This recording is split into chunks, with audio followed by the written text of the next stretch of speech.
What's going on, guys? I'm Brian, and welcome to another episode of Playing Around. For those who don't know, Playing Around is a show that I do where we talk about all the good, nerdy video game news going on today while you're watching some gameplay in the background. Today's gameplay is some more Metal Gear Online, this time Calm Control.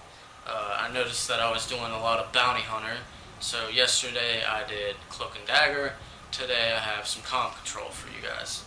But with that being said, I'd like to go on to the first news story, and this is a big one. This one's talking Metal Gear related, and it's from IGN by Luke Carmali, and it reads, Metal Gear Solid 5 opening day, twice as good as Avengers Age of Ultron.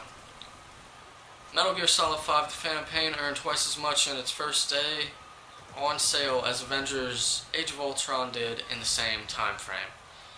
That's according to Adobe Digital's Index new report on gaming trends via VentureBeat, which reveals Kojima's final Metal Gear pulled in an impressive $179 million globally, compared to the Avengers' $84 million globally.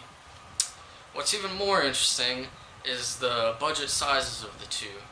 Metal Gear's costed around $80 million to make, while Age of Ultron was $250 million. The gaming industry is a lot bigger than most marketers realize, said Tamara Gaffney, principal analyst and director at Adobe, in that report. These games get more social buzz on the opening day than most movies ever do, and the revenue for one of the top games this year outdid the highest grossing movie start, which was Harry Potter and the Deathly Hallows Part 2, with $91 million, by nearly double. Wow, that is incredible. Good on Konami, good on Kojima. This makes me wonder if Konami is looking at this and thinking twice about pulling the plug on the Metal Gear series and maybe planning on making another one. There's been various reports that are going back and forth saying they're committed to AAA publishing. Well, no, they're not. They're going towards mobile, and it just keeps going back and forth. So I wonder if the huge success of Metal Gear Solid 5 is making them think twice about just leaving this very great franchise.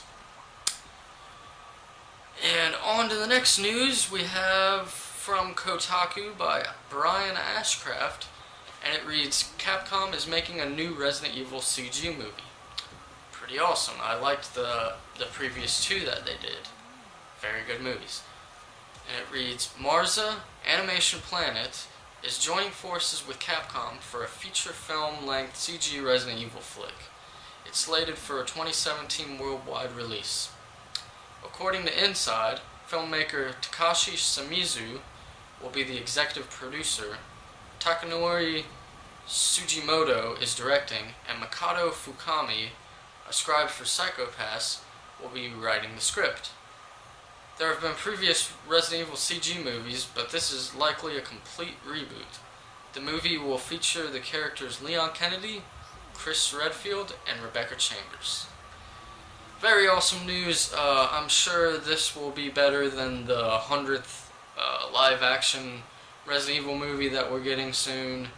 I am so tired of those movies. First couple were alright, but they just seem to be running that film franchise into the ground. And the next one is one, the headline caught my eye so much. It's from GameSpot, written by Zorin T, and it reads, Call of Duty Black Ops 3 story has some really screwed up mindfuckery. Activision's upcoming shooter Call of Duty Black Ops 3 will feature a storyline set 40 years after the conclusion of Black Ops 2. Developer Treyarch has described the game's narrative as twisted, and one that will leave players reeling. Speaking to GameSpot in an interview, studio design director David Vonderhaar said, a lot of mystery of the latest trailer and all the story stuff is there because there are some really screwed up mindfuckery going to happen to you when you play the game. That's the Black Ops narrative. That's intentional in design. We're doing that on purpose because that's the Black Ops way, right? I guess. This is covert ops. I'm not sure what's going on with me right now. I'm not who I think I am. Are all of these things normal? This is an important part of storytelling, and I will not give it away, but it's not hard to understand the story. You're a Black Ops operative. Your counterparts have gone off the grid and in a world where you're all connected and wired. There's a huge leak of military intelligence, and you're sent in to investigate that. So we set it up that way. Oops. And we send you up and along the way. We untangle a huge, weavy story, a very deep, very dark, and sometimes really twisted narrative experience, Bonner explained. Very interesting. I wonder if it'll pan out for them. I know a lot of people, myself included, usually skip the story altogether and go straight to multiplayer. My only exception is actually the previous Call of Duty's game, Advanced Warfare, and really the only reason I played that is because I love Kevin Spacey so much and I wanted to see his performance in it.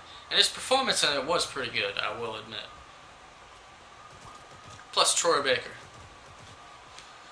Alright, and our next story is from Kotaku, and it says it's from Stephen Totilo, and it reads, "Here's Fallout 4 streaming on a PS Vita." They show a picture of it. It looks very detailed, I must admit. And it reads, "Tweeted out today by Bethesda. The above image shows off the PlayStation Vita's ability to run Fallout 4, streamed from a PS4. Not a bad perk if you've got the gear." Bethesda also noted that the controls for the Vita, which has fewer shoulder buttons than PS4, but more options for touch input, were handled by Josh Hamrick, a designer at Bethesda. That's good news because Hamrick used to work at Bungie, where he apparently worked on the studio's remote play Vita control scheme for Destiny. The biggest Destiny player on our staff noted last year that Destiny's Vita's controls were unusually good. We've asked Bethesda if they'd like to share more details about Fallout 4's Vita controls. No reply yet. Very awesome. I like that they're actually putting the time into making a control scheme for the Vita. A lot of games don't do that. They immediately just map the R2 and L2 to the rear touch, and it's very finicky, something I really don't like, and to know that they're actually taking the time to make a control scheme for the Vita, very interesting. I don't usually use remote play too often, but this may entice me to, if I want to be away from the TV, playing this game. I'm sure it took a decent amount of time and some money to do this, and I'm just happy that they actually took their time out to do it. Alright. The next story comes from VG247, and it reads, it's by Stephanie Nonelli, rather. "If you've used the cow-killing exploit in The Witcher 3, a taxman is coming for you." Very awesome. A new fella has popped in The Witcher 3 expansion, Hearts of Stone, once again proving CD Projekt Red has a great sense of humor when it comes to punishment. Back in June, the developer punished players who used cow-killing exploit to earn loads of cash quick by sissing a massive troll on them after meditating. Well, the punishment for using that exploit isn't over. The developer has gone one step further with its Hearth of Stone expansion by sending out a taxman to collect any ill-gotten earnings. The fella's name is Walthamore Mitty, and in the expansion, the taxman will find the player out in the world to collect undeclared income. and then goes on to say what his actual lines are. There's a really nice YouTube video that actually shows it, and it's very funny to say the least. So I like that they acknowledge that and then put that in there. I think that's awesome.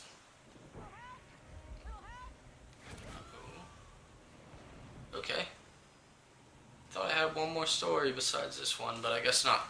Alright, this last story is again from IGN, and it reads, Fury announced for PlayStation 4 and PC. This is by Matt Porter over there. Developer The Game Bakers has announced Fury, a beat-em-up with a difference for PC and PS4. Speaking on the PS blog, Fury creator Emric Thoa said that his dream game would be one long boss fight. A boss fight against an opponent similar to you. Not a gigantic creature or a demon, a boss fight that felt like a duel. A tense, exhausting, and utterly rewarding duel. Fury is a game where you fight for a reason, Thoa continues. It's a game that teases you before the fight, while you walk towards your fate, the same way you would be pumped up and stressed before a boxing match.